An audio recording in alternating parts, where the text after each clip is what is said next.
अस्सलामु अलैकुम वरहमतुल्लाहि वबरकातुह।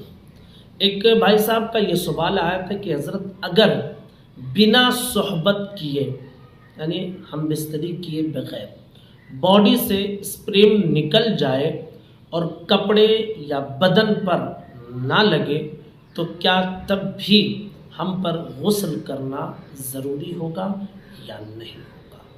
बहुत अच्छा सवाल है हमारे नौजवानों के लिए, तो ये बहुत बेहतरीन सवाल है।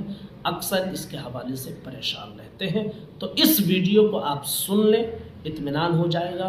पाकी नापाकी का बहुत ज़रूरी मसला है ये। याद रख लीजिए कि हमारे शर्मगाह से जो चीज़ निकलती है, ठीक है, वो तीन तरह की होती है। एक होती है मनी, एक होती है मज़ी और एक होती है वदी।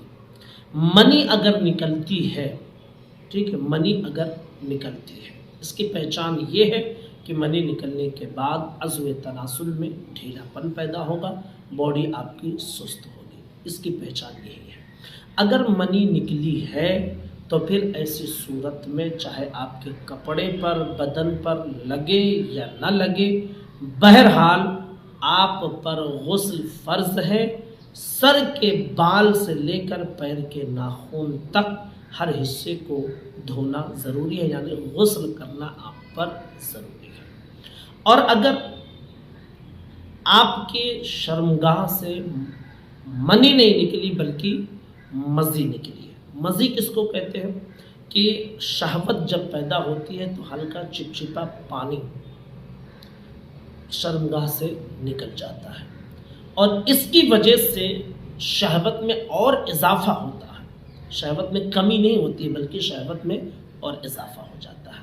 अगर मज़ी निकली है तो ऐसी सूरत में जाहिर सी बात है आपके कपड़े पर लगे या ना लगे, बहरहाल इसके निकलने से आपका वज़ू टूट जाता है, गुस्ल नहीं टूटता है। अगर कपड़े में या बदन पर कहीं नहीं लगा है तो जाहिर सी बात है जहाँ से निकला हो उतने हिस्से को धो ले, बस आपके लिए काफ़ी है। और अगर कपड़े या बदन पर जहाँ लग गया है उतने हिस्से को भी आप पाक कर लें, आपको गुस्ल करने की और पूरे कपड़े को धोने की ज़रूरत नहीं है। तीसरी चीज़ जो निकलती है वो वदी होती है। वदी किसको कहते हैं? कभी इंसान के अंदर कमज़ोरी पैदा हो जाती है, वज़न चीज़ उठाता है, या फिर जो है कभी पेशाब करने गया, ज़ोर लगाया तो सफ़ेद पानी निकल जाता है, या फिर कभी चढ़ान पर चढ़ रहा है, ताकत लगाता है, निकल गया, इसको वदी कहते हैं। ठीक है, ये जिस्म की कमज़ोरी की वजह से होता है। अगर वदी निकली है तो याद रख लीजिए कि अगर वो कपड़े पर नहीं लगी है, बदन पर नहीं लगी है, तो कपड़े और बदन को धोना ज़रूरी नहीं है। जहाँ से निकली है उतने हिस्से को आप धो लें, आपको गुस्ल करने की ज़रूरत नहीं है। उसके निकलने से गुस्ल नहीं टूटता है बल्कि वज़ू टूट जाता है। और अगर कपड़े बदन पर भी कहीं लग गई है वो, तो जहाँ लगी है उतने हिस्से को धो लें, आपको पूरे कपड़े को धोने की ज़रूरत नहीं है।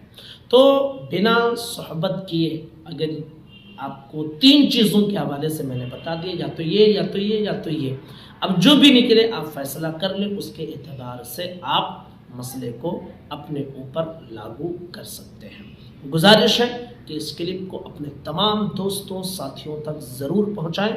अस्सलामु अलैकुम वरहमतुल्लाहि वबरकातुहू।